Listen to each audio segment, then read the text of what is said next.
Buongiorno e benvenuti. Our speaker this afternoon is going to be Angelo Constanza. Angelo was raised in Martinez. He graduated from St. Catherine's in 1962. He earned the rank of Eagle Scout in Troop 180 at age 13. He graduated from Alhambra High School in 1966.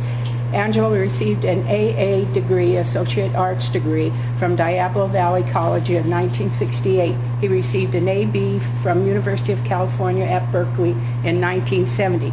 He received his Juris Doctor's degree from the University of California Hastings College of the Law in 1973.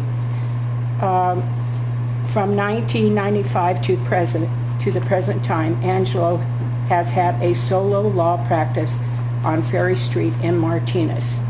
Angelo was president of the Boys and Girls Club of Martinez Board of Directors 1980-81, president of St. Monica's Church Men's Club in Moraga 1981-82, president of the Rotary Club of Moraga in 1983-84, president of the Italian American Bar Association of Northern California in 1988-89. He was named honorary chairperson of the Boys and Girls Club of Martinez auction in 1999. He was honored by the Italian American Bar Association of Northern California in 1999. And Angelo is the subject of a biographical record in the Marquis Who's Who in America, Law 2nd edition, and a biography of the Who's Who Historical Society, Who's Who in California. Now, I'd like to introduce Angelo Constanza.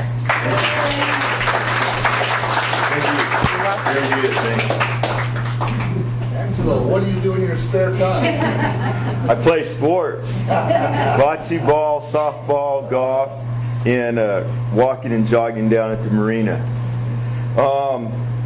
When I did this last October, I just started writing down names of Italian families that I've known in my lifetime. And it was kind of fun because there was a room full of Italian people and I'd hit a name that belonged to somebody like Schermatero, and then yay, and then I'd get the Aiellos, yay. And it was kind of fun, but I want to just share this, and you know a lot of these people, but these are families that I've got to know over my lifetime. Sort of alphabetically, you have Aiello, Albanese, Vince over there, Amato, Anselmo, Balistreri, Barlatani, Bellacci, Baroni, Bonacci, Bergamini, Bonavera, Bruno, Buccellato, Cacavo, Catanasso, Calderazzo, I think of Guido, and you and Joe, of course. Camerata, Cardinali, Coroni, Casa Grande, the shoe store on Main Street, Grandy's, great shoe store, and they had the thing you put in, the x-ray, it was kind of blue, and you kind of see your foot. He was a great guy, Casa Grande, and he had the nice gray hair, wavy hair. Camerata, Rose, who recently passed away with the tailor shop on Main Street, a great lady, and I had a lot of chats with her over in coffee. And Rose, she was here last time we gave this talk. She really enjoyed it. But a couple weeks before she passed away, we came out of church together and had a nice chat walking out of church and outside of church. And that's the last time I saw Rose until, of course, I did the visitation. But what a wonderful lady. Cardinali, Coroni, now I'm getting ahead of myself, wait a minute. Cellini, Philly Cellini, the Cellini family, great athletes and builders, contractors. Seri, of course you have Bill Seri's family, Dino Seri, the dad, the athlete, and then you have the great bocce player, Sante Seri, married relatives of the Pagninis. Maria was his wife, and the grandfather, what a guy he was. They lived on Howard Street and Alhambra Avenue, now Marina Vista. But around Louis Pagnini's grandfather, I remember the little Italian cigar all the time. Never forget that smell. Savasco, Calicura, Chantry, Schermatero, I mentioned. There's Phil and Vince and Chris. Colombo, Angelo Colombo, his dad, the bars on Ferry Street, the Colombos, the card games, Campagno, Constanza, that's my family and our cousins, and John Constanza, the mayor's family, they're cousins of ours. Catone, Vince, he's still playing bocce down there. Coach Emilio, Davy, Delavati, Delcini.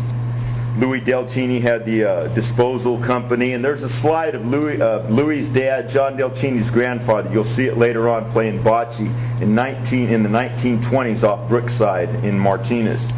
De La Rosa, De La Pipa had a bocce court at De La Pipa's.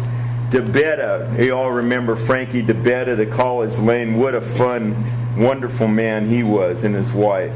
DiMaggio, you remember the DiMaggios.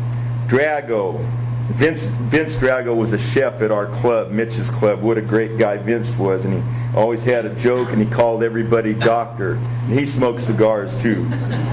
And he used to, doctor. I remember people coming in the bar and restaurant. Is he a doctor? I said, no, he calls everybody doctor. They'd call him doctor back. No, he's not a doctor. Just a good guy. Freschi, Georgina Freschi, George Freschi and the family. The milk company they had delivering milk. The Fazzinis, Fontana. Hopefully I'll tell a couple good stories about Joe Fontana. Gabellini's, Gadenzis, Giorgerini, right? Welcome. Ghiberti, Grafani, and Ghiberti, you remember the other generation of Ghibertis racing the boats out on the bay at high speeds. They were incredible, and then great workers on things. I remember that people saying, oh, take it to Ghiberti's, problems with cars, and go to Ghiberti's. But boy, they were good boat racers. Grafani, Ben Grafani, that family. Grilli, a lot of you remember George Grilli. He bartended for my dad's and mom's business, and then he was a liquor salesman. But George Grilli, I remember one time I was at Tahoe. I was in senior year of college, and I was coming back from school ended. I went to Tahoe for the weekend, and I was supposed to work a shift on Monday or something at the place, and there was road construction on 80 coming back. We were at North Shore, Tahoe with my college roommates. So I got in late. My dad says, you're fired. Of course, I went back to work the next day. So I went to Fats that night to see some friends, Fats in Concord. And I ran into George Grilli, and I said, my dad fired me. I got home late from Tahoe, and he says, he fired me too. Anyway, George was a good guy, and I remember going to horse races with my dad, George Grilli, and Vince Drago at Pleasanton years. Oh, those guys were so funny. Vince was a high roller, and Grilli was funny. Okay, so we have Gatelli, and recently, great guy, Bob Gatelli passed away. Went with him on the accordion festival in Cotati. What a great thing. And he did a lot of trips for the people at Shell, tremendous trips. Giano family, Inzarello, Lazzarini's, Lavello, Lucido, Marizani, Marchi, Mazzamuto, Martellacci had the store. Menacini, Martinelli, Massatelli, Mignani. Some of you remember Angie Massatelli between Escobar Street and Howard, which is now Marina Vista. Her garden and her yard was impeccable. Always out there working the yard, had a smile, and she had wonderful dark hair, a great lady. Mignani's, Mercurio, Pagnini, Paul's place, Paul Pagnini, Nick's place, Nick Pagnini, and my friend Luigino Pagnini.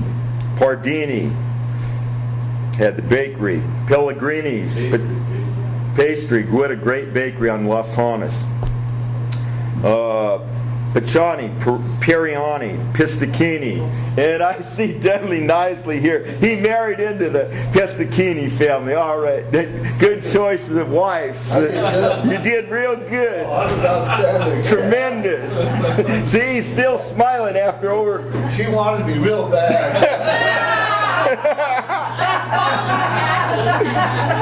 So, glad you're here. Juan Mateo, Rizzo, Ramarini, Romeo, Rubino, Russo, Saki, San Filippo, Savioni, Scola, Sparacino, Tarantino, Troia, Viano, the winery, Viglianzoni, and Zocchetti. Now, those are some of the names that came to my mind, and I treasure knowing most of these people in these families. Warm-hearted, good people, and they like to eat. But two sources I want to mention right off the top. The first one is Pioneer Italian Fisherman of Martinez by Catherine Tina Davy Collins, 1997. And I understand from time to time Sheila has it at the bookseller on Ferry Street, but also the historical, I understand the Contra Costa Historical on Main Street still has these. But I talked with her at a book signing when she was still alive, and she put, to Angelo, thank you for your interest in my book, Catherine Collins.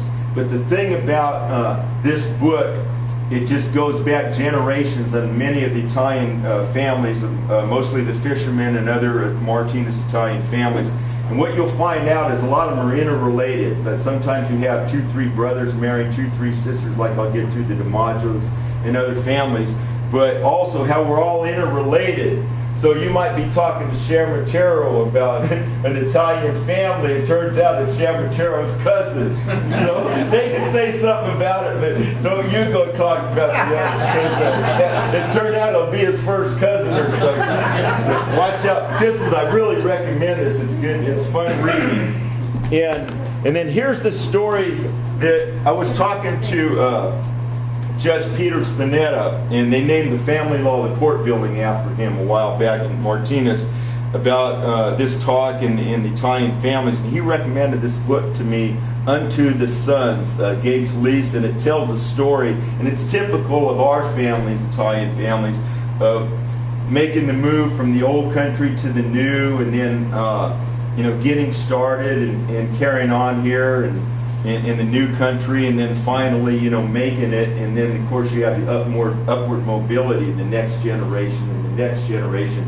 But as we talk about the Italian fishermen and all these people, whatever trade or job they chose when they came here, they're really truly heroes for what they did. I mean, they left everybody never to see them again. Didn't have phones they could write in those days, and many of them never saw their parents and siblings and relatives again. It was just came to the new country for a better life, and we descendants really have benefited from that move that they made. So I recommend this book, Unto the Sons. And this is one I'm going to read when I go to Mexico, I think in November, on the beach, because I'm still reading my baseball books. Okay, my family. My grandfather, Salvatore Costanza, came to Martinez in 1895 from Isola delle Femmine in Sicily. Many of the Martinez Italians came from Isola delle Femmine, and the Italians called my nonno Turido. The next generation, as a sign of respect, called him Zio Turido. And of course the Sicilians, it's a little harder. They had a thing of saying Zu Turido, and that was respectful to my grandfather. He repaired fishing boats. He repaired nets. He also tanned the nets down there at Granger's Wharf. And he also was involved with his brothers and nephew. They had a macaroni factory right on Howard Street, which is now Marina Vista, and it's where the old San Filippo home was later on. And if you ever go by there, there's they have plaques and things on the houses, which is a nice walking tour to tell about these old Italian people that occupied these old residences in town. My grandmother, Caterina Parino Costanza, came to Martinez from San Vito La Capo in Sicily, and she came in 1905. So here they are. That's my grandfather Salvatore, and that's my grandmother Nonna Caterina. And these are really old, as you can imagine, but I went through a lot of trouble and finally found a place that would make old photos into slides. And of these, some were from the family, my cousin Sal, and from my dad's family, and some I got from Andrea at the museum. Did the best we could, but last time I passed them around, and I figured if we just put one up, everybody could see it and stay together. But if you want to see the photos later, I'll have them up here. The family had a grocery store at Granger's Wharf, and later the home and store building were moved to 410 Alhambra Avenue. It's at the end of Alhambra at the corner of Buckley Street. In the days I grew up, a couple generations later, we had Serpa's, John P. Serpa's right across the street. So it was a fun place to grow up. The family had 8 children. They lived upstairs and they ran a grocery store downstairs. My grandmother baked delicious bread for the store, and the old-timers tell me how great my Nana's bread was, and they also mentioned Mrs. Ferranti, and they're related to the Fontanas, but what a great bread Mrs. Ferranti made also. And I want to show, I got some nice fishing boat slides. This is Alhambra Creek, 1897. I got that at the Martinez Museum. That's 1897, and look at the nice boats they had. Those are fishermen's boats right there in Alhambra Creek. And that's right down by Granger's Wharf. And there's some more old fishing boats down there on the pier. And those boats, they'd go out and you'd have a captain and then you'd have a net man. So the captain would steer and operate the boat, and the net man would work the nets. And I'll talk about that later on, but those people were amazing, those fishermen. And now, if you go down to Granger's Wharf today at the end of Baralessa, the last house on the right now is the old Pellegrini home. And after that, there was a parking lot. They're doing some work in that area now. But then the next place down is where the Constanza property was. And right in that area, you'll see that those old vats are still there. But my grandfather was one that tanned and treated the nets, and Luigi Pellegrini also did that. And those are still there. And that's more recent times when that photograph was taken. That's what they tanned the nets in. Now, let's see. Okay, I'm good. Now I'll go back. What does that mean, Canada? It's to treat them. It's a solution, like a can market solution, so it makes them strong and to hold up doing the fishing and what have you. Yeah, they tan the nets. So, moving along, in the winter time, you didn't have all the modern luxuries like we enjoy today in 2007, but in the wintertime, in high water, they'd go out in the boats because all the driftwood would be very plentiful, and they'd load up on the wood, then they'd bring that back in for cooking and heating and what have you. So they kind of lived off the land and the sea and what nature presented to them. But the story on the gill nets, the old Italian fishermen did gill net fishing for salmon and shad in local waters, and then they fished Bristol Bay in Alaska every summer. And they worked very hard in Alaska and made good money and came home and brought the money back to the family. But the thing to note about these original Italian immigrants, late 1800s and early 1900s, they would fish in the springtime would be shad, and then in the fall would be salmon, and then in the summer they'd go up to Bristol Bay in Alaska, and to get there they had to go to San Francisco, get on a boat, go all the way up to Bristol Bay, fish the long season and come back. And some people told me the dads, I talked to some of the local Italian sons of these fishermen, some told me the dads would be away as long as 5 months, and some told me as long as up to 6 months. So they'd come home with good money, but hats off and props to the women that, these families had a lot of kids. Constanza, I know mine had 8. I know the Blachys were, over 10, and they were big families. So props to these women that ran the household, ran everything to keep the household and the kids going and functioning, and while these men were away maybe at least 5 months of the year. And that was year after year after year. And with regard to those fishermen, I want to point out Mr. Rubino, Sal Rubino's dad, Nino Rubino. And this guy, he fished into his 90s, and they said his capacity, he had the ability to stay up for days on end, just fishing and working. And I met the grandson, Mark, but he said, he went with them once, and the guy, people want to sleep or rest or whatever, and the guy just worked out outworked everybody. He was incredible. The old Italians, in the old neighborhood, every family, when grape harvest time came, the families would have grapes delivered for the big grapes, and some would grow their grapes and to make wine, and they'd have the big grape crush. And so, of course, our family, the Constanzas and the Sanfilippos, made it a big celebration. And at the Sanfilippos, they had a great time with music and festivities, and the Sanfilippos loved to dance. And I remember them as a kid. They had the thing in the old house on Howard Street. They'd still be stomping the grapes and partying. They just had a great time. The Sanfilippos were great dancers. Really good dancers. They did that barefooted, huh? Yeah, absolutely.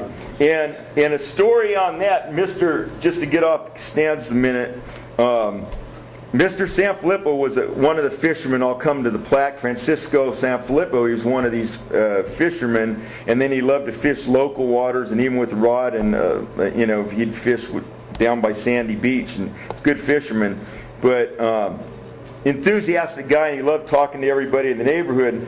And one time I remember we were chatting, and an older guy from the neighborhood came by, a teenager, and we were just little kids, and he started kind of making fun of Frank's Italian accent. So Frank turned to him and he said, "I've been around 70 years. You were born yesterday. Get out of here." Put the guy down, walked away. So I've been around 70 years. Don't tell me anything. Now, the thing about the Italian families, they loved parties, they loved family get-togethers, and basically every Sunday, everybody came to Nanu and Nana's house. So, breaking bread and all of that. And I want to show that. Here's one of those gatherings at a special occasion. Of course, there are many special occasions, but when my oldest cousin Sal was baptized, and this was around 1933, something like that, they had a big party in the backyard at 410 Alhambra, and I'm going to show that. A lot of food, a lot of wine, and a lot of good times. Okay, that's the backyard at 410 Alhambra, and let's see. That's my grandfather, Salvatore. That's my grandmother, Caterina. That's my Uncle Vic Costanza. Over there is my Uncle Harry. He later married DiMaggio, my Auntie Sadie DiMaggio. And then my Auntie Frances, her husband Sal Bruno. Auntie Jenny, Vic's wife. Here's my Uncle Joe Costanza. And you can't see him, but behind Uncle Vic, I can tell by the high school hairdo, that's my dad right there, behind Uncle Vic.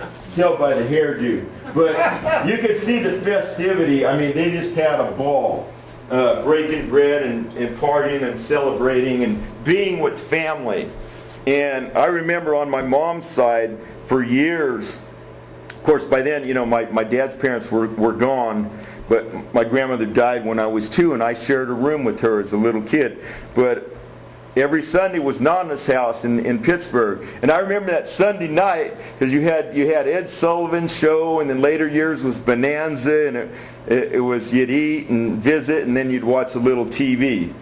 And that goes on to this day with the Italians, getting together and breaking bread. But the newer generations, they're a little more into their own thing. And also they're more independent, I would say, because the Chamateros and I know, like when our dad said that was it. But now the kids, they'll negotiate with you a little more. We didn't have any options, man. That was it. You be there. And my uncle Angelo, that I was named after, he was a Boy Scout, and he was a catcher in baseball, good athlete, good guy, and he was killed at age 14 in a hunting accident up by the cemetery, and my cousin Angelo and I were named after him, and we both tried to live our lives in a way that would make him proud. But I've got a picture of him too. Now there he is. That's Uncle Angelo right there. And Nino Bellacci and Ike Lucido told me a lot of stories about him as a great guy and a good athlete. And then while I had that other one, I'll show you. This is fishermen working on the net. I want to show that right there. This is typically how they did it. They spread them out and they worked on mending the net and doing work on the nets. So I'll go right there to my uncle and see.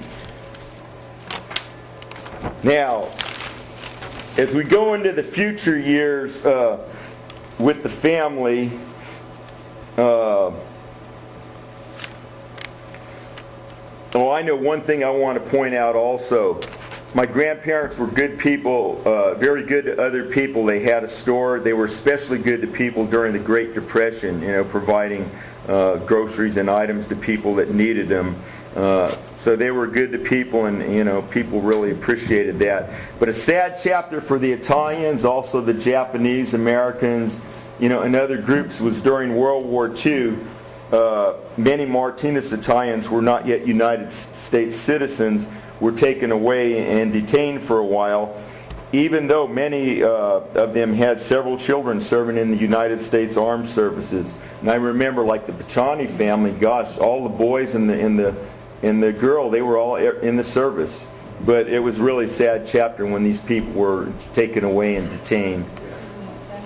This is at Paul's Place, and this is my Uncle Vic, Auntie Jenny's 40th anniversary at Paul's Place in Martinez. And at that point, Uncle Harry had passed away.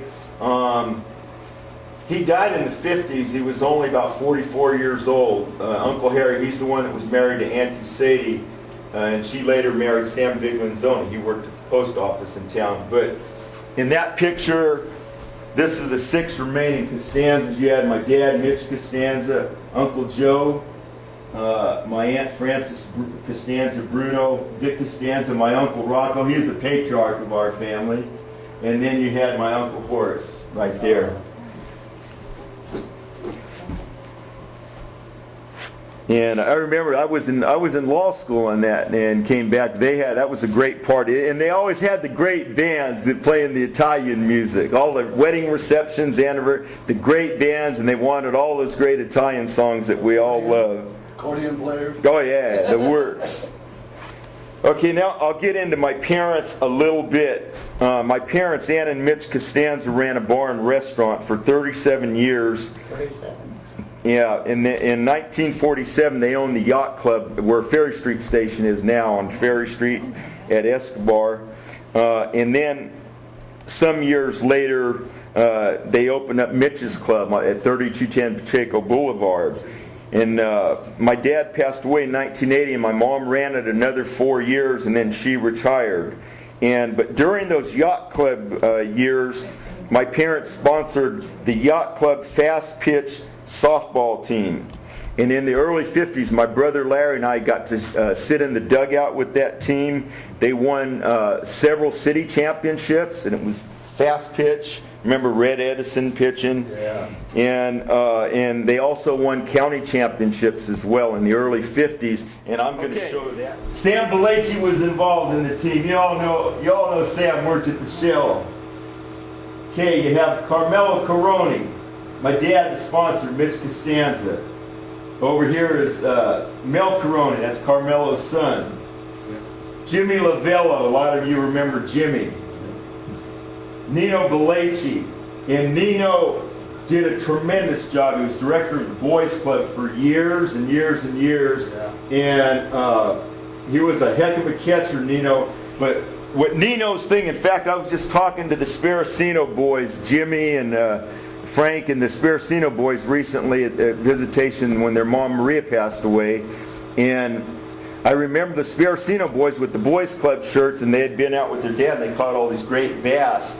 And he told the story how Nino used to get the boys, in the neighborhood and take them to work on Boys Club projects. And he used to do that at our neighborhood too, because they tore the old Boys Club down. That was the building that had the Martinez Police Department, the DMV, and upstairs was the Boys Club. So we all worked tearing the old one down and building the new one. So Nino used to go to the neighborhoods and just get guys. And the way the Sparacino kid told it, he's like, come on, I want you to come with me for a little while. He said he had him working for 6 hours. You know, come with me for a little while. Well, one time he got Lawrence Miller, myself, and Benji Hickey. And he's, hey, Neen, he slowed down. Hey, Neen, how you doing? And get in. You're going to do a little work. Well, he stopped at this intersection at Delavates there, and Benji jumped out the back and ran away. So Lawrence and I worked, so Nino tried to come back, Benji tried to come to the club the next week, and Nino said, Hickey, you're out of the club for a month. You're out of there. But Nino was a great guy, and you know, now years later when we talk, some of the kids that didn't have a dad in the household, they say how Nino was a surrogate dad to so many boys, teaching hunter safety, coaching football, baseball, and Nino was incredible. In the woodwork and wood shop, just a great guy. But thinking of the baseball, I played for one of Nino's teams. It was the Lions, and we were up at Rankin Park having a practice, and we were scrimmaging. And Phil Little Chantry was incredibly fast. And he was a lot of fun, and he always kidded around. So he was catching in the scrimmage. And he told the first baseman, he says, if he hits the ground ball, get out of the way, I'll take the throw at first. And so sure enough, the guy hit it. And Little Champ beat the guy at first base. And took the throw. He was fast. Philip Chantry. Philip Chantry was fast. And there's another story about Philip. When he was in Vietnam, he was a helicopter man, and they went down twice in the same day. And the first time they went down, they said, okay, go. And we talked about this at a Catholic school reunion one time. It was true. They said, okay, get up, go up there again. Okay, goes up again, boom, down again, shot down. It's twice. And they said, okay, go up again. He said, hell with you, I'm not going back up there today. I'm not going back up there today. And that's what he told them. That twice was enough for that day. Yeah. Now, about humor, and then I'll just show a couple of pictures of my mom and dad. Okay, this is at my Uncle Pete Sparacino, Auntie Babe DeVito's wedding. And this was in June 10th, 1956. What a beautiful lady. Yeah, and that's, oh thanks. And that's my mom and dad right there, kind of in their prime. Wow. Back in those days. Wow. And yeah, they were wonderful.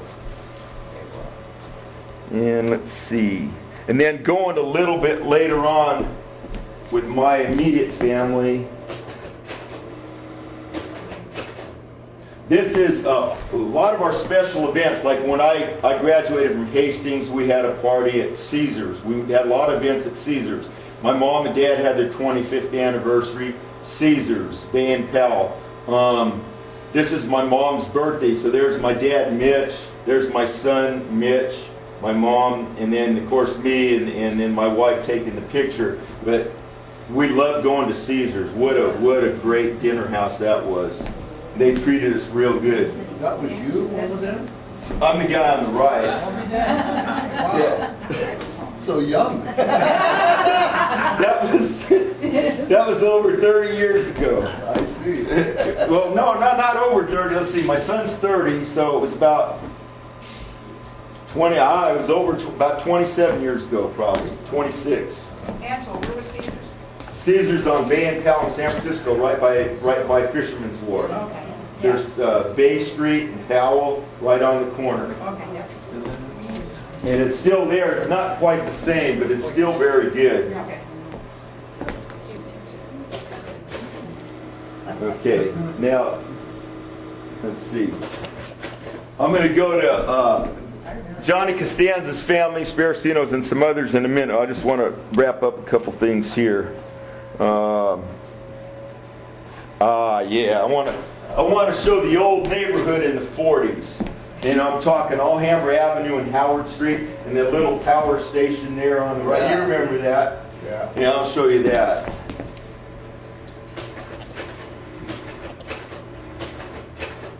There they are. Okay.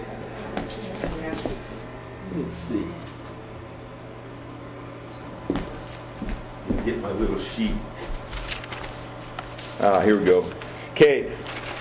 These are the young fellows in the 40s in the neighborhood, and of course they played a lot of sports like we did. We had the field. We used to play baseball there. We'd play football in the street, and we'd play wiffle ball at night. In the daytime, we'd go up to Rankin Park every day of the summer and play baseball. We'd play in the creek on the rafts. We'd go to the swimming pool. We'd hike in the hills. We'd go to Sandy Beach, which was beautiful.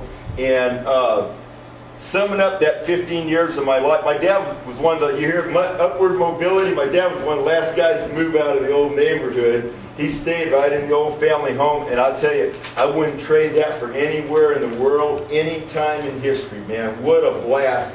By the time we were growing up, you had other groups coming in. So it might be Hispanic, it might be black, or what have you. My Okie friends.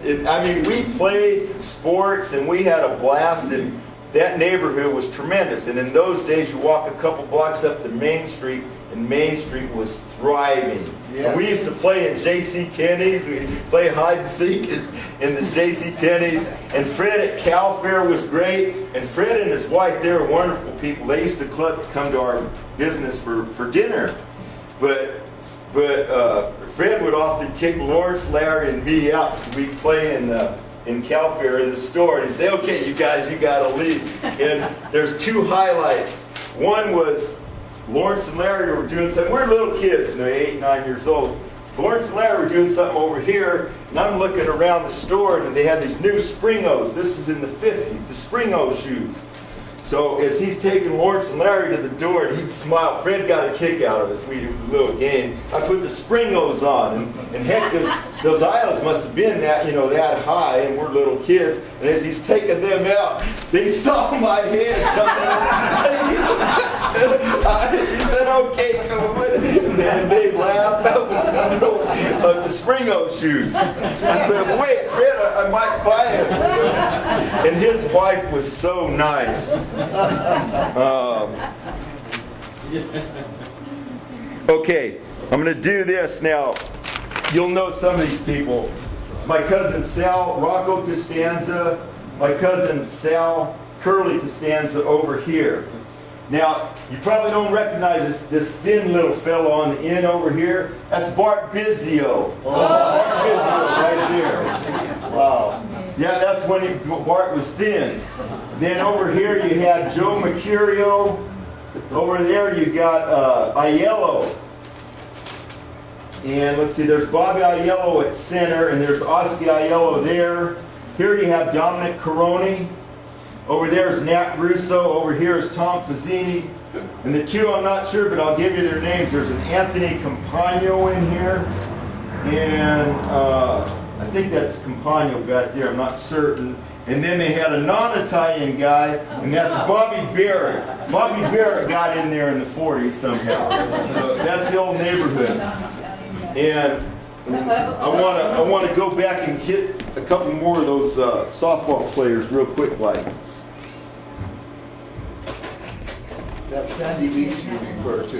Yeah. Was that over by where the old schooner shed was? Yeah. Sandy Beach is, you go to where the schooner was, and then you continue on toward the Ozol, and it's prior to the Ozol. And then my dad, the previous generation told me,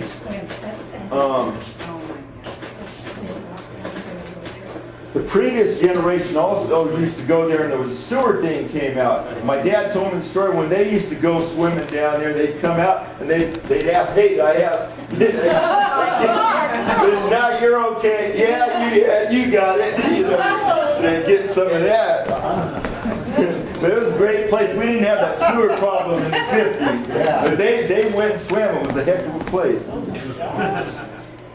And the way all these things go, as all you people know, you could spin off on just a ton of stories, because it's just a lot of fun.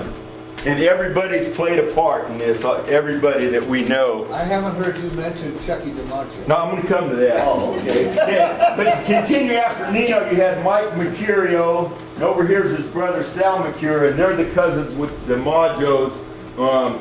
You know, Chucky DiMaggio's dad, Salvatore, and then his brother, of course, is Giuseppe Joe DiMaggio's dad. Well, there was two brothers married two sisters, and the two sisters were the Mercurio sisters. So, you know, they were cousins with Joe as well. And here you had Horace Jr. Constanza, who was a contractor in town, great athlete, played for the Alhambra alumni football team, great Alhambra athlete, and most importantly, just a wonderful guy. Did a lot for the youth of the town, and he was a great guy. Here's Joe Bellacci. Over here, Ike Lucido. And if you fast forward, it's many years ago, over 50 years ago, fast forward a few, I don't know, it's about 4 years ago, Ike and I were partners in a bocce tournament in town. And a lot of good players, and Ike and I won the whole tournament. So he was a heck of a bocce player, and Ike's passed away now too. Here's Al. Just recently passed away? It's been a couple years. It's been a while, a couple years, I'd say, a couple years, because he was. There's this bocce season and last bocce season. It was a couple bocce seasons ago. Yeah, probably I don't know. Within the last couple years. Why was he so good? He was a good athlete. He played first base, and he was a heck of an athlete. Really, really good. Anyway, over here, now they're all Italian except for two. Right here is Al Rangel, and he was I mentioned Red Edison. Al Rangel was a heck of a pitcher, and he was Hispanic, Mexican-American. And he was one of the better players on the team. He was good, and they were sure glad to have Al. I think he worked for the county. And then, of course, you have, this was Al Giovanetti, and on Los Hanas Street there, he had a meat market on Los Hanas Street. And he was a rabid sports fan, loved the 49ers, and then he moved up in the mountains somewhere. But he was a good athlete and a real sports fan. Of course, Bob Guttelli played center field. Just a great guy around town and tremendous with the Shell alumni. Then you had Johnny Bellacci of the pharmacist, Johnny. Yeah. And good guy. And then you had Russ Van Arsdale, and he was a shortstop, and he was just tremendous. And in his final years, his son Barry Van Arsdale was the leading hitter at Alhambra High School. And they had the kid, 15-year-old kid, played shortstop on that team in later years, and he moved his dad to second base because he was getting older. The kid played a year with him or two, and he told me that. Well, I remember him, but I had later on played some golf with Barry. Okay.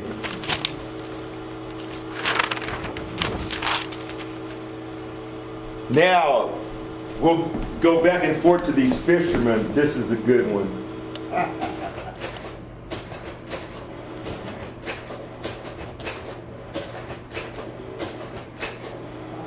Here we go. Okay, this is while they still had commercial fishing, which was closed. I'll come to in '57. But this I got from the Martinez Museum. And in this picture you have Antone Pellegrini greeting the fishermen. You had Mr. Romeo, you had Joe Fontana, there's Junior Pellegrini, there's Mr. Brock, and the group coming in with a nice catch. Yeah. And sometimes they show that picture in the paper. But what I have a couple stories about Joe Fontana. The first one is, my cousin Sal tells me when they were out, he was out fishing in the bay, and it was down there toward, I think it was down there toward the Black Buoy area, which isn't too far from the Ozol. And there's party boats out there, and my cousin Sal and other boats, and they're fishing, and the fishing's kind of slow. And out of nowhere, here comes this boat just trucking real fast into the fishing ground. Comes to a halt, and it's Joe Fontana. Throws the anchor overboard, gets the pole, casts out, sets it up. All of a sudden, boom! He's got a big giant sturgeon on the line. Nobody was doing anything. And Joe's working this sturgeon, working it. You know how they do, back and forth, breaking water. Finally, Joe lands this humongous sturgeon. Gets it, puts it in the boat, pulls up his anchor. The other guys still aren't doing anything. Pulls up his anchor, starts to take off. The people in the party boat stood up and clapped. Joe drove home. He got his catch. And the other story about Joe, in May of 1990, I took a trip to the 4 towns where my 4 grandparents came from. On my mom's side, it was in Abruzzo region, and it was her mom was from Ofena, Abruzzo, and the dad was from Carufo, Abruzzo region. And then, of course, and we have a lot of singers that were Abruzzese. You Perry Como, Dean Martin. There are a lot of famous Abruzzo, and they're gentle, loving, fun people. And then there's my Sicilian side, and then that's my dad's dad was from Isola delle Femmine, where the Maggios and a lot of these fishing families came from. Then also my grandmother. You go from there's Palermo, there's Isola over here. I visited there. Then you go down toward Trapani on the end, and then San Vito lo Capo's right down there. And that's where my grandmother's family came. But anyway, when I get to San Vito lo Capo, there's a funny story. And I had my Super 8, movie camera. I had my camera taking pictures.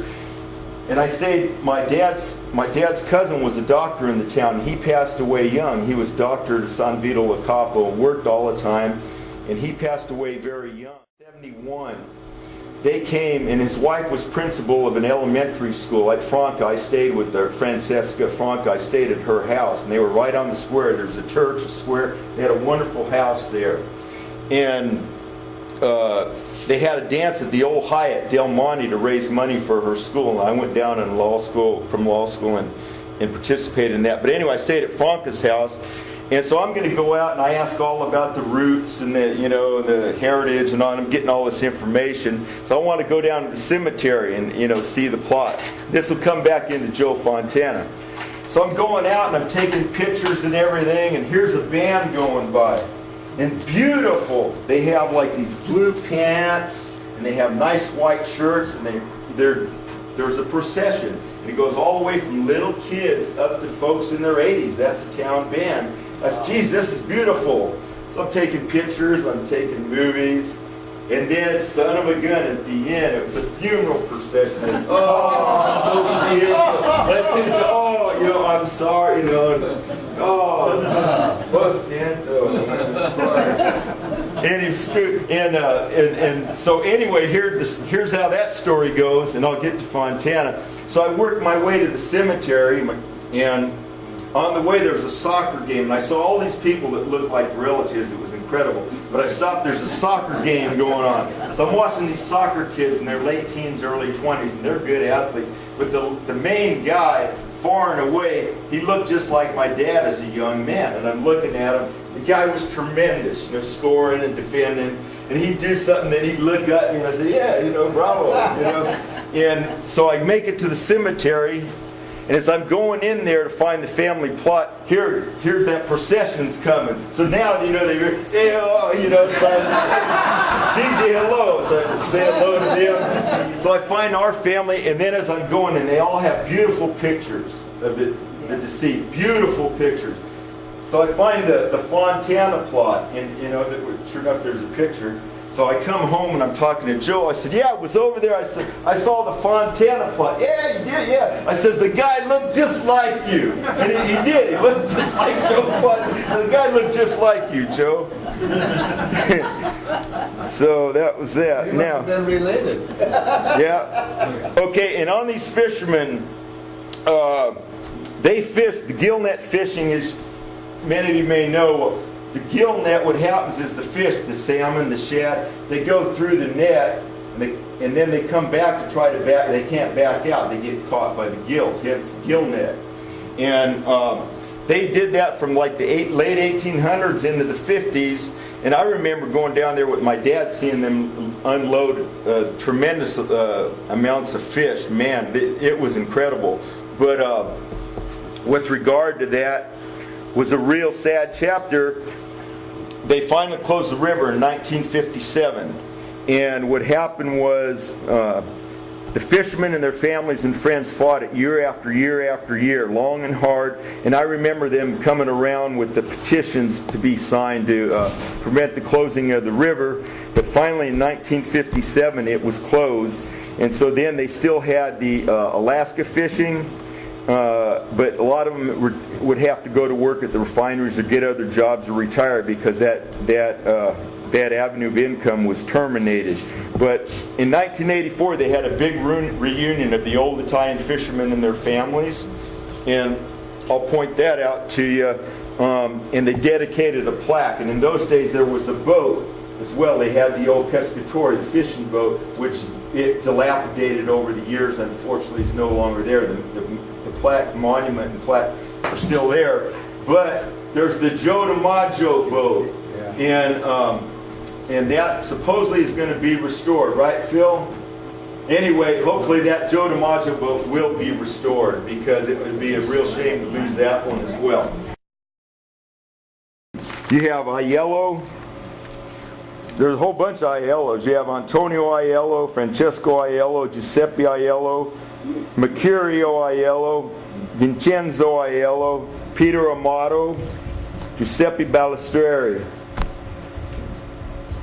You have Francesco Belleci, John Belleci and Salvatore, Giovanni Belleci, Gaetano Bruno, Francesco Cardinali, Nino Cardinali, Andrew Chantry, Francesco Sciarmatero.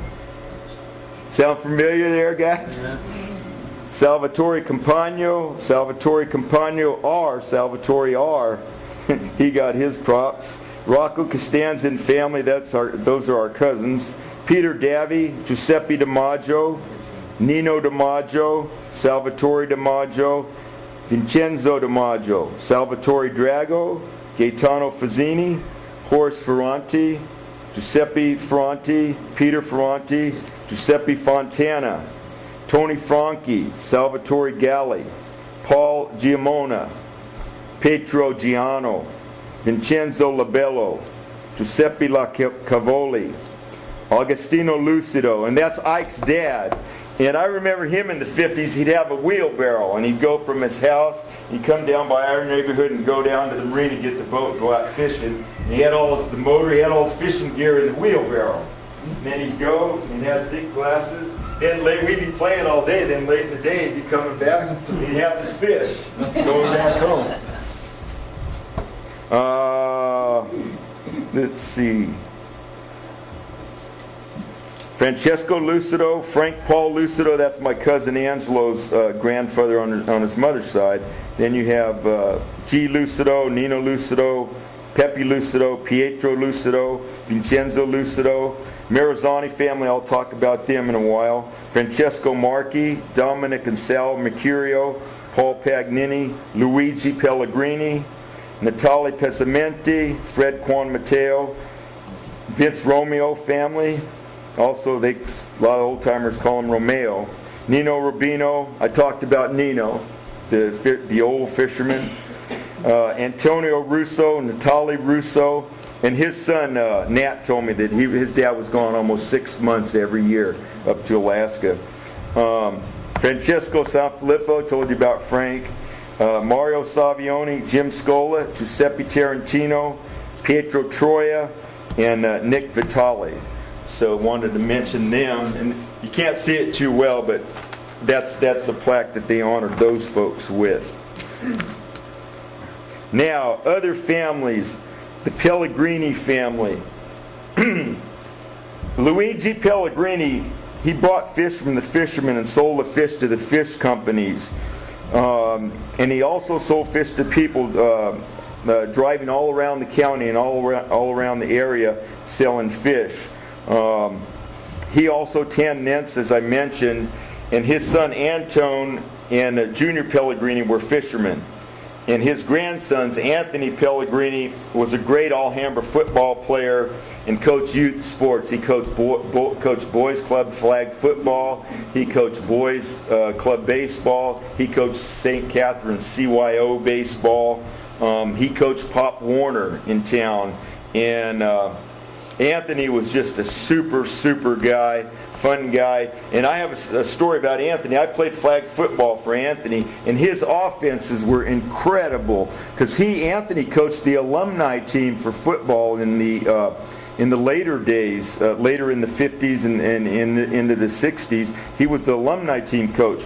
But Anthony had incredible offensive plays, and when I played, he had the triple reverse. And I liked the triple reverse because I got to be the last guy and get the ball. So boom, you give it to one guy, he comes around and give it to the other guy, then boom, the other last guy gets it, and he goes. And the defense is going every which way. And we used to get a lot of yards on Anthony's triple reverse, but the way it works is the guy that has the ball is on the inside, and the guy getting the ball is supposed to be on the outside. So it's this way, you're like this. It's over here, you're like that. You get it? Well, Joe Garrett was the second guy. I was the third guy. And as I'm coming real fast, and Joe's coming real fast, and Joe's a good guy, he came on the outside, and we hit heads. Split my head open. So Anthony took me to Kaiser, called my dad. And I was empowered. I wasn't going to cry, man. My eyes were wet, I wasn't going to cry. And as they stitched me up, I looked up, there was Anthony over me, my dad, so I was really empowered. And I wasn't going to cry, but damn, that hurt. Anthony was a great guy, but his son, Danny Pellegrini, lifelong friend. They're cousins to my cousin Angelo because Danny's mom, Prina Lucido and Auntie Sarah were sisters, so they're first cousins. Well, Danny and I, we've been laughing for over 50 years. We just laughed earlier this last week, and I told him, I said, pretty soon Danny's going to be 60 years. But one time he took Bill Sari and me out in the bay, and there was a tripod out there after the creek out in the deep in the bay, and he said, he put us up there. Danny was a big guy. Danny was a giant as a kid. And he's big now too. Anyway, he put us up on this tripod, and Danny took off for about an hour. And we're stuck on there. And then finally he came and got us laughing. My cousin Angelo was with him, and they brought us back in. But he wanted me to be sure and tell, and by the way, Danny, God bless him, he retired from the county, and he does a lot of delicious meals for charitable organizations. He's a heck of a chef. And I know also, most of the time, every year, we do our Alhambra alumni dinner, and Danny provides the food and whatnot for us. He's a great guy. But he wanted me to mention the story of when his aunt and uncle were born. And I'm going to come, that's one thing I wanted to get to, too. It all weaves in and out. But Chief Charlie Palmer, Martinez City Chief of Police. Well, when Danny's grandmother was expecting... she was with child. Luigi Pellegrini and Chief Palmer made a bet, and the way it went was if it was a boy, Chief Palmer was going to pay for a big barbecue celebration, and if it was a girl, Luigi was going to pay for a big barbecue celebration for the people and relatives and friends. Son of a gun, they had twins. So they had Junior and Junior's sister, the boy and the girl. So they threw two barbecues. Chief paid for one big one, and then Luigi paid for another one. Well, when the family was having one of these Sunday suppers, here came Chief Charlie Palmer came by. And he happened along right around dinner time.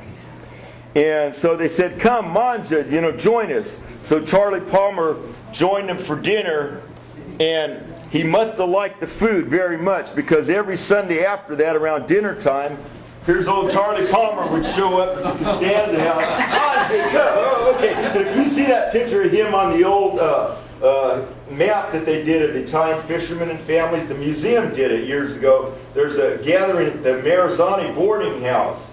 And there's old Charlie Palmer with them too, eating and drinking. Guy liked his Italian food very much.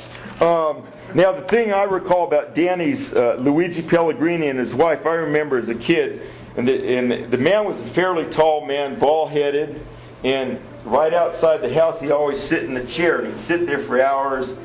Sometimes fall asleep, sometimes go in the house and come back out. But I always remember him sitting in the chair, and I'd say hello. But the wife was very vibrant, and she was always working in the yard with plants and flowers and had her hair nicely kept. And Danny's grandmother lived to be over 100 years old. She made it the century mark. Okay, moving along now. Giuseppe Sparacino, Giuseppe Joe Sparacino. He was a fish buyer and sold fish to the fish companies, and he paid the fishermen a good price for the fish. He was the founder of the National Bank of Martinez in 1924, and it became part of the Bank of America in 1951. He served on the grand jury for a term, and his daughter Rose worked for the title company for years, devoted service to the title company, and his daughter Nina worked for the county for years. They put in many years of dedicated and loyal service. Now, a lot of you knew the sons, still know Johnny. His sons Joe Sparacino and Pete ran the delicatessen there on Main Street.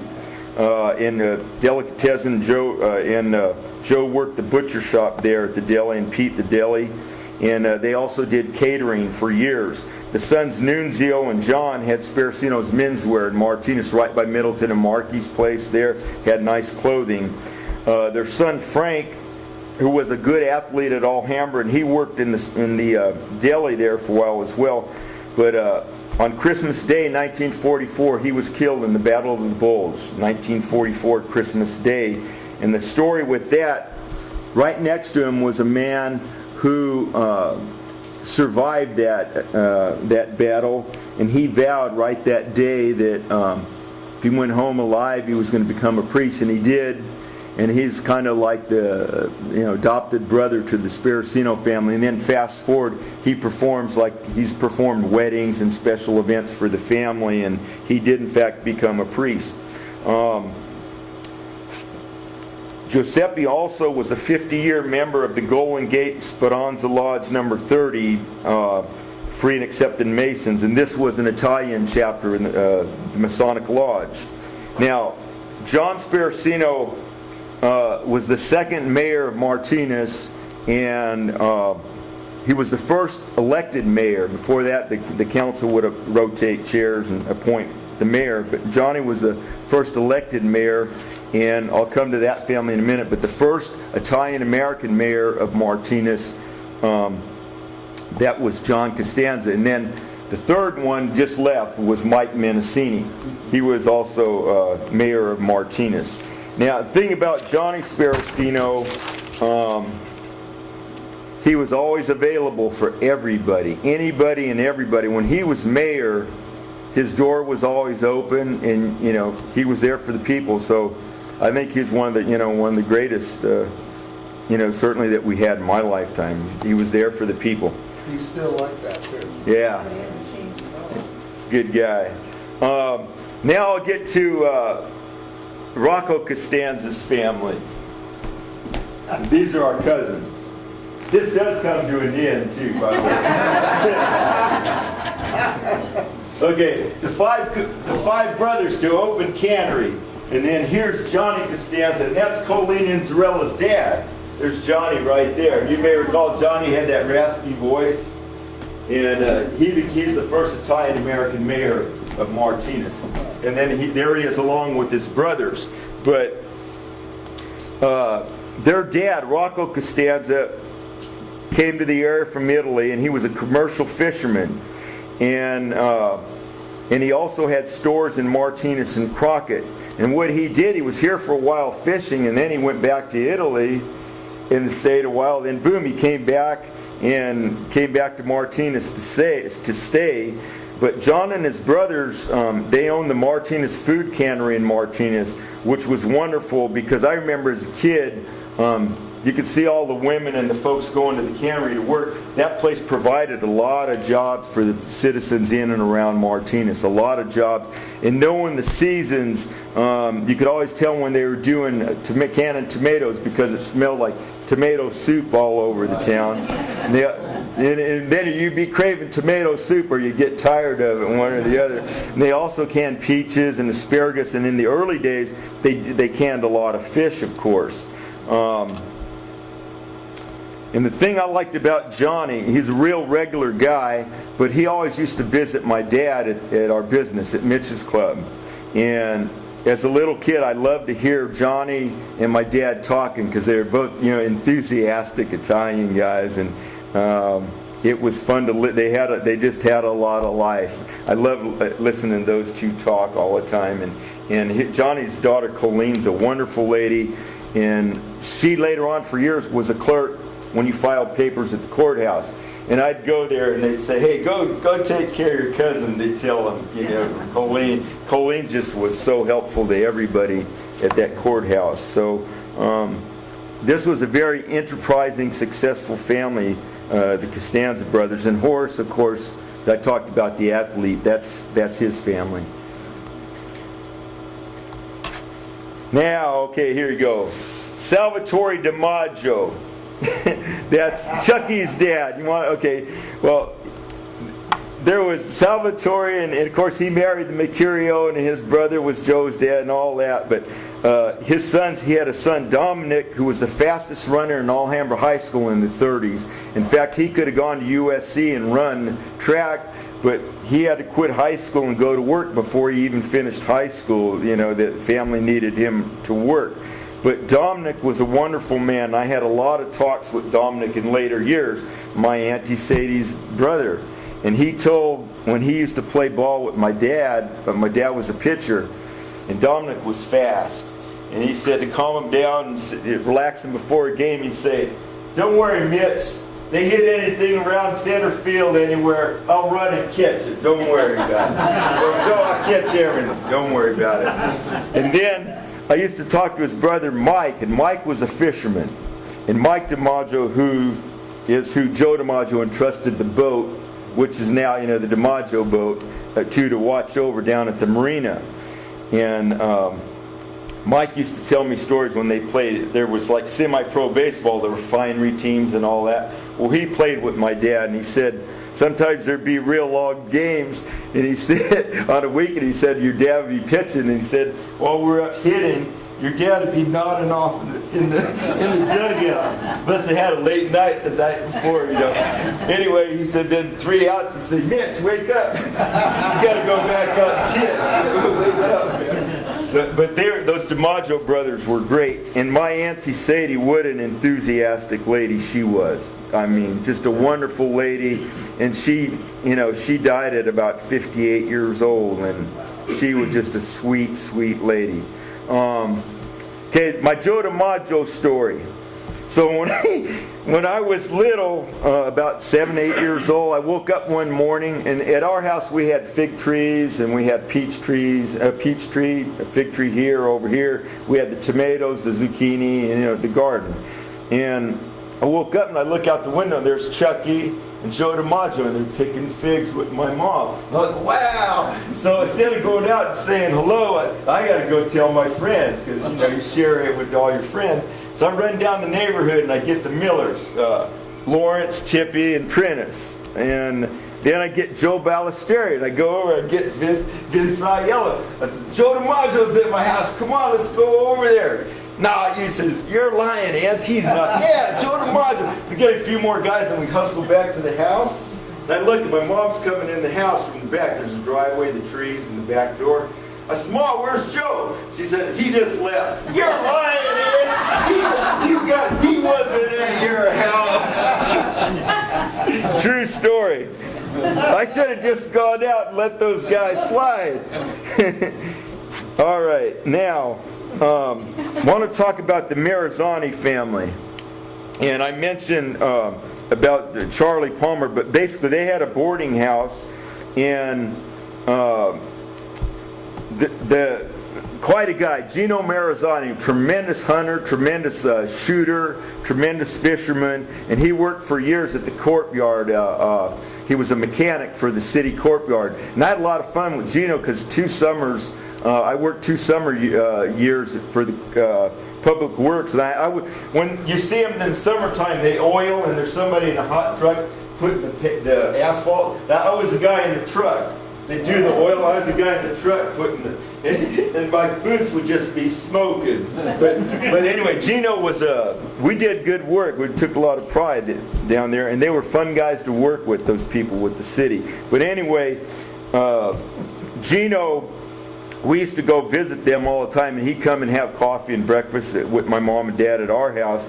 And And Gino was a heck of a chef. He used to cook a lot of charity feeds and what have you as well. In fact, Danny Pellegrini learned a lot of his cooking skills and gives credit to Gino Marizani. But we used to go visit him, and Gino's mom was just a wonderful lady, and I knew her, and she used to give me something to eat, something to drink, just a great lady. And then Gino's brother, I remember one time I went there and they'd come back from a hunt in the back room. They had a little back room. I went in there and I had all these deer hanging from the wall. They had a great hunt. All the deer were hanging up from the wall, just like in a butcher shop. I saw you guys did real good, huh? Yeah. Anyway, his brother was Red Marizani, Alfred Red Marizani. And Red gave me my first haircut in my life, and then later on, fast forward, I was living in Moraga and I was in Rheims, and this was in the 70s, and his son Al was working there at the barber shop. So he proceeded to be my barber for almost 30 years until he retired. And his dad was my first barber. But they had a sister, Mamie, and she was married to Joe Sparacino, and you know their sons Dickie and David Sparacino. And then prior to that, she was married to Mr. Giannini and their boy Bob Giannini. So Mamie May Sparacino, what a nice lady she was. But the Marizani is just a lot of fun. They're outdoorsmen, they're hunters, fishermen, and Gino was an all-around good guy. And now I kind of want to work the neighborhood just a little bit. Mr. Aiello, I was at 410 Alhambra, and Mr. Aiello was right at on Buckley Street, and then you had Barralessa. Mr. Aiello was there on the corner, and our yards were back to back. So I used to go visit Mr. Aiello, and that's Oscar Aiello's grandfather. So I'd go visit him, and he, do you have your hat today? Yeah, good. I was hoping that. And he wore a hat like it was dark in color, but just like Vince Chamartero. He had one of those hats, and he had the pants on, the shirt, the suspenders, and he'd always be hoeing the grass. But he had a chair, so he'd get his chair, he'd sit down, and he's hoeing, and we're talking. Pretty soon he'd finish there, move the chair over here, work over there, and we'd talk some more. Then pretty soon his wife would come out the front door, very quick, call me up the stairs, and she'd have all these cookies. So I'd have nice cookies. And their daughter was Jenny. Jenny was their daughter, and she worked at Cornette's on Main Street. And then later that place was a Montgomery Ward catalog order place where B of A is now. But they were a wonderful family. But the fun I had in their backyard, they grew fafa beans every year. And they were just giant plants to a little kid, and I just jump over my fence. I used to crawl around all the fafa plants. It was like a jungle, and you could get lost in there, but it was quite a backyard, and they were wonderful people. I mentioned Frank Sanfilippo already, just about the wine crush and then putting the teenager down that tried to get on his Italian accent. Frank was a vibrant guy that loved life and always on the go. And then Mrs. Balistreri, and that's Leia's grandmother. Well, growing up, I used to play sports and things and be around Joe Balistreri all the time, and so I frequently would be at the house. And then in the morning, I remember the rooster. Cock, remember the rooster? Wake, you hear the rooster at the crack of dawn, and they had the chickens in the back. Anyway, she was very proud of her family. She's a very strong lady. You didn't mess with her. Nobody did. Strong lady, and she was loved and loved her family. But really proud. Joe Balistreri was a good student. And I remember time after time he'd bring home a great report card, and she was so proud of him. And then one time she got him a gold cross or something.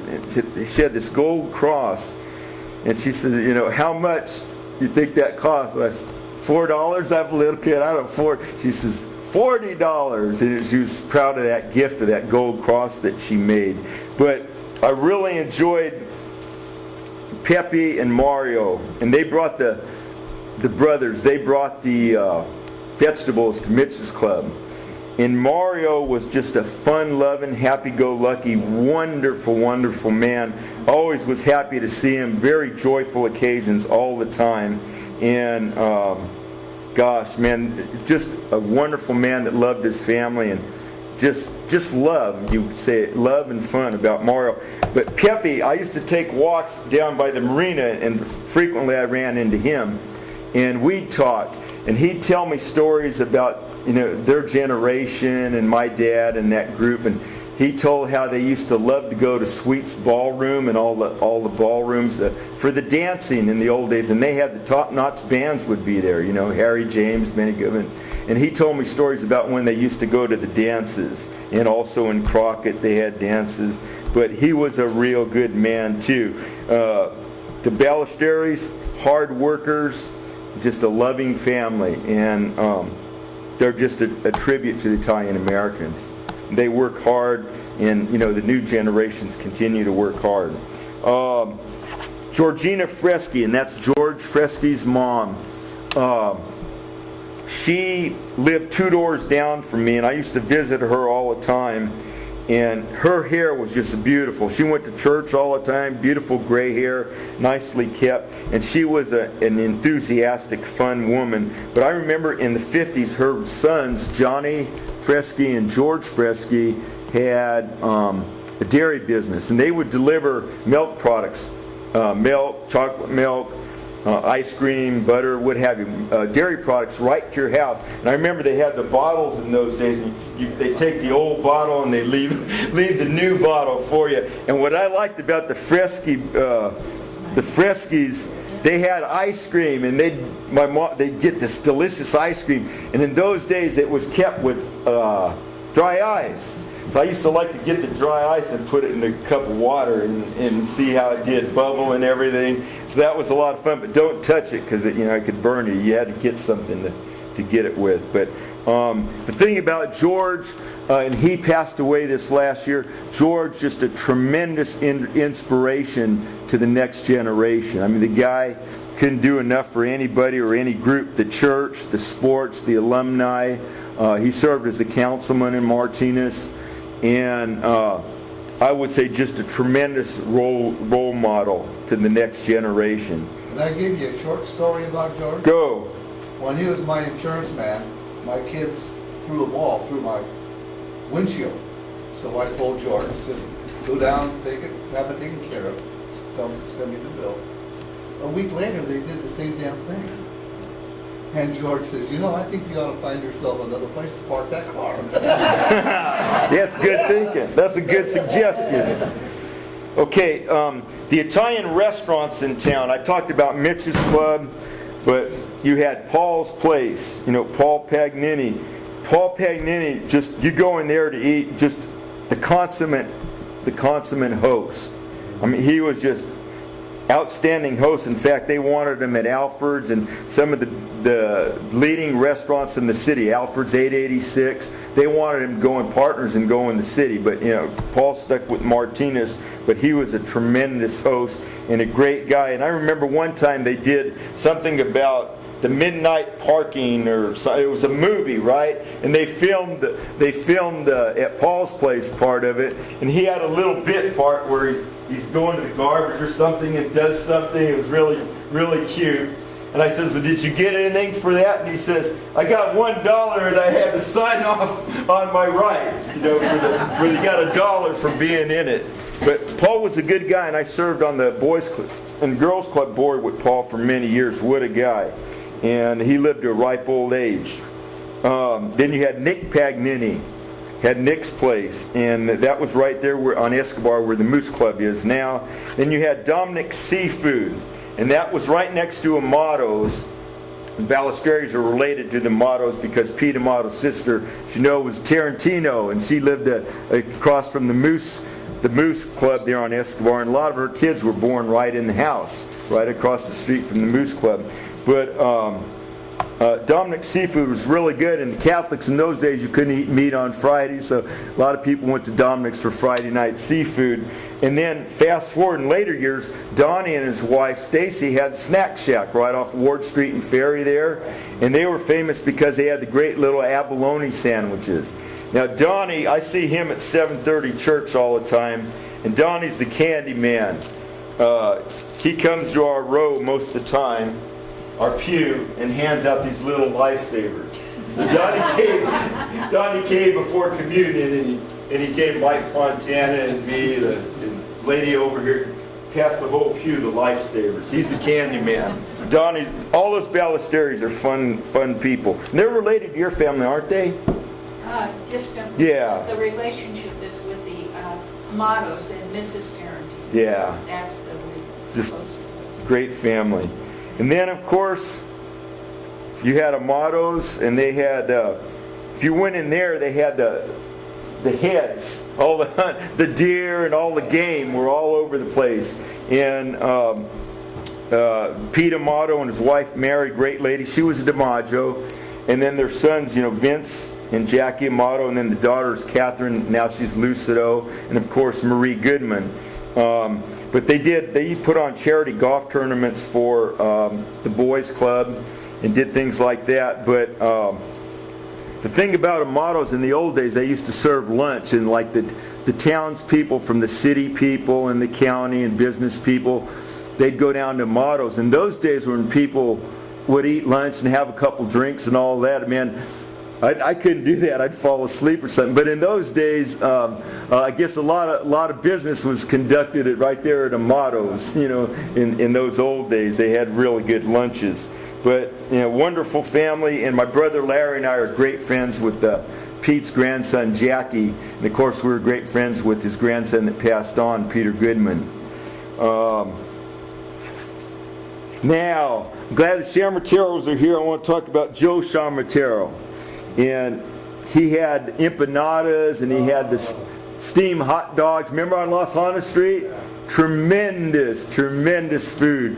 And then snacks and what have you. And both the boys worked there, I'm sure, over the years. But my earliest memories were in the 50s when we had the yacht club downtown. And Joe would come in, and he had the strap over, and he had all the imps in the tin, and he had it covered to keep it warm. And he'd come in and sit empanadas, and people would go crazy buying those things. And the town loved those. In fact, everybody misses them today. They missed them for years, just like they missed. Our club is famous for our steak sandwiches, and everybody tells me how much they miss those. But aside of their dad, that a lot of people don't know, I used to like talking to I love talking to these people, and he had a lot of information. He was a wise guy, and he shared a lot of stuff with me just chatting there at the place where he sold imps and hot dogs. And one time we were talking, and he says, Angelo, he pointed at the clock. He says, you could stop a lot of things, but you can't stop time. And that was very profound, because it keeps moving no matter what. Just keep going with it. You can't stop time, and we all have our ups and downs and trials and tribulations, but you got to just keep going with it. Because Did you know that time passes fastest in Italy? How come? Every time you turn around, you see a day go by. That's good. That's good.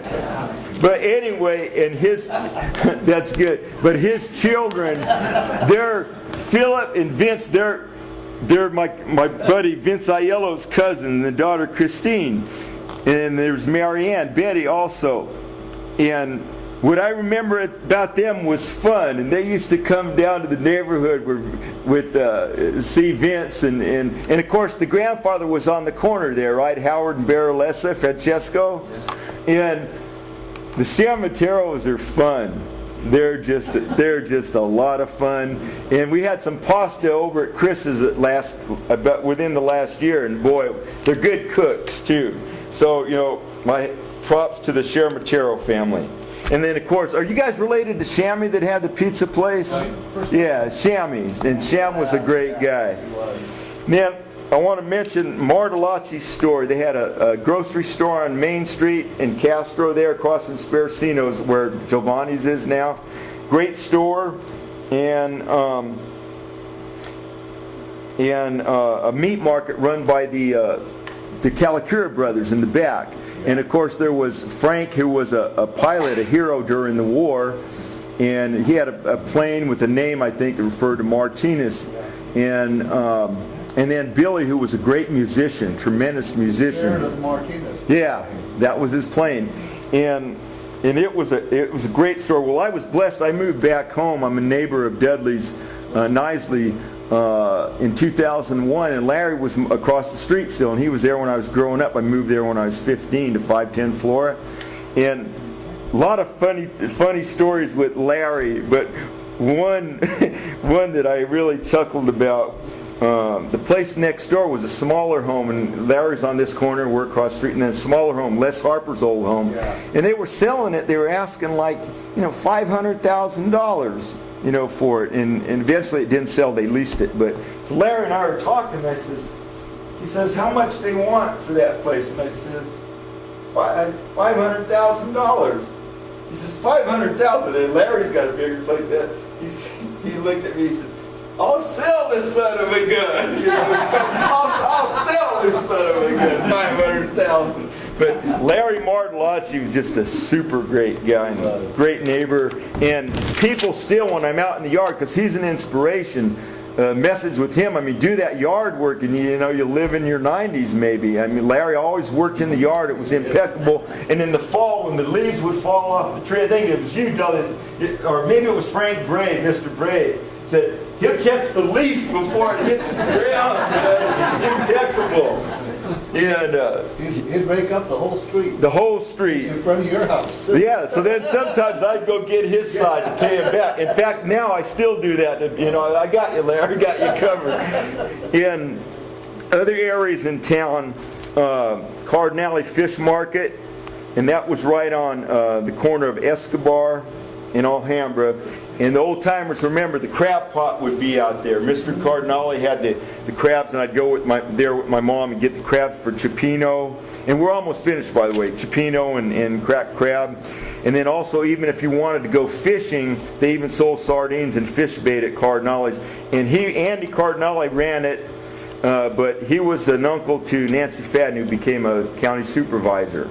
And she, of course, was Nancy Cardinale Fadden. Delavati's service station, I mentioned them, Les and then Primo and all those people at Delavati's. And they were so good to the kids. They gave gas and full service on the cars. But what they did was, if you had a flat tire on your bike, they'd take it and they'd run some water. They'd see where the bubbles were. They'd patch your tire for free. And they were great. They'd do anything for the kids, and Delavati's were a hard-working family. I mentioned Pardini's with the cream puffs, the Eclairs and Napoleons, and oh God, wasn't it tremendous, Bill? Yeah. Pardini's, God, it was good. In the bocce, you have there's John Delcini, you have Bagnasco, and a couple other gentlemen. And I got this picture from the museum, but they're playing bocce. That's in the 1920s. Is that at Della Pisa's? No, it's off of Brookside. Oh, okay. It's off Brookside. Let me see. I'll tell you the scoop on that.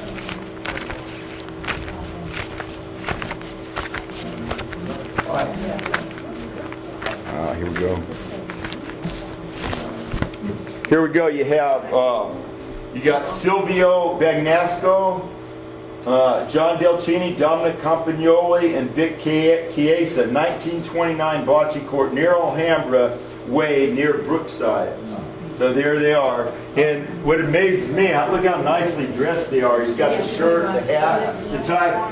Nowadays they're pretty grubby, but they were sharp back in those days. They were gentlemen back then. Oh yeah, gentlemen. But I bet they still argued over who was closer with the stick. Okay, summing it up, the Italians, I want to just hit a couple Italian sayings, then we'll sum it up.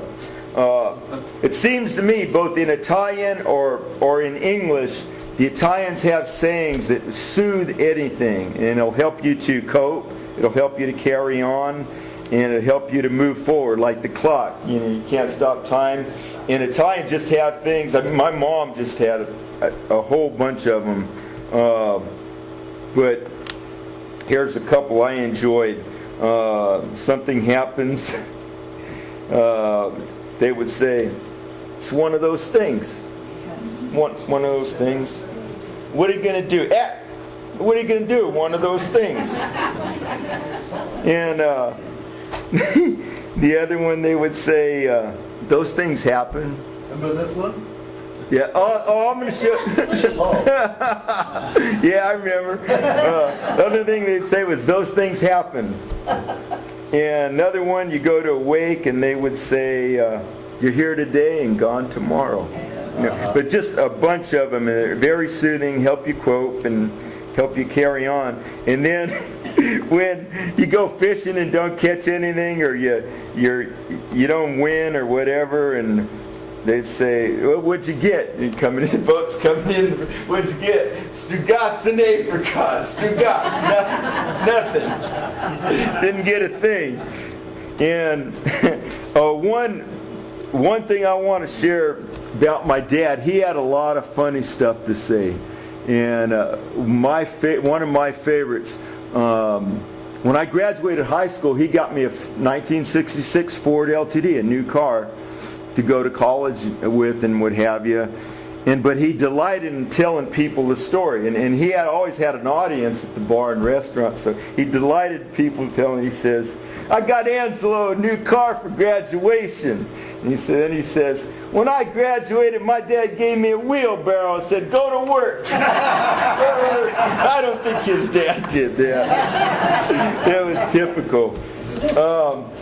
Also now, I talked about the next generations from these fishermen and these hard workers that came over here from the old country. We now have professional people, school teachers, coaches, people worked at the refineries, people that had stores, Constanza Brothers, Cellini's contractors, people that have just done really, really well contributing to the community and the people of the community. They love so much. And these Italian Americans provided great services to the city of Martinez and the people of Martinez with their businesses and professions, their stores, their work in their refineries, in the cannery. And also, as Vince well knows, Vince was a tremendous baseball player, basketball player, and I was living in Moraga when Vince was on scholarship at St. Mary's College, and I used to sit with his dad and watch Vince play baseball. He was a pitcher. And my brother still talks about how great a pitcher you were. So with regard to that, I want to say Italian athletes have entertained on the sports fields in diamonds for years, in basketball courts, and they helped the Bulldogs win. So Martinez has been a wonderful home to the Italian Americans, and the Italian Americans have contributed very, very much to the town of Martinez, the town that they love so much. And I think the old Italians that came here would be very, very proud of their ancestors who've assimilated so well to in this community and contributed to the people. And we love Martinez, and it's just a perfect fit. And I think it's being carried on by the present generation. Yes, a lot of the new generations have moved on. Like I even was in Moraga for a while, but I still worked here straight through. I haven't left Martinez since 1948 when I was born. But there's still a strong Italian-American presence. And we love Martinez. It's a perfect fit. And thank you very much.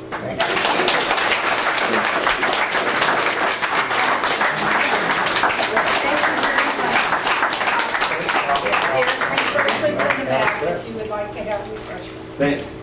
Angelo, Yeah. that was outstanding. Oh, thanks. Very good. Oh, now I can show you. Is the film off? No, still going. No, take the film off. Oh, take He was consigliere on our board of directors. Great lawyer. Frank just passed away about a year ago. Just a fun guy. Always had a joke. In fact, after his services, the family had a great celebration at Caesar's, that restaurant on Bay and Pell. But we'd always play golf, and he'd cut up the pepperoni and cheese and crackers, and they had snacks.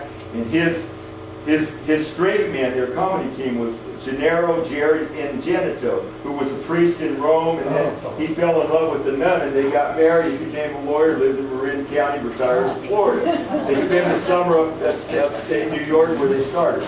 Anyway, One time, and Frank's always telling us jokes. So one time he says, Italian Tai Chi. I said, okay, show me. And he did that at our meeting.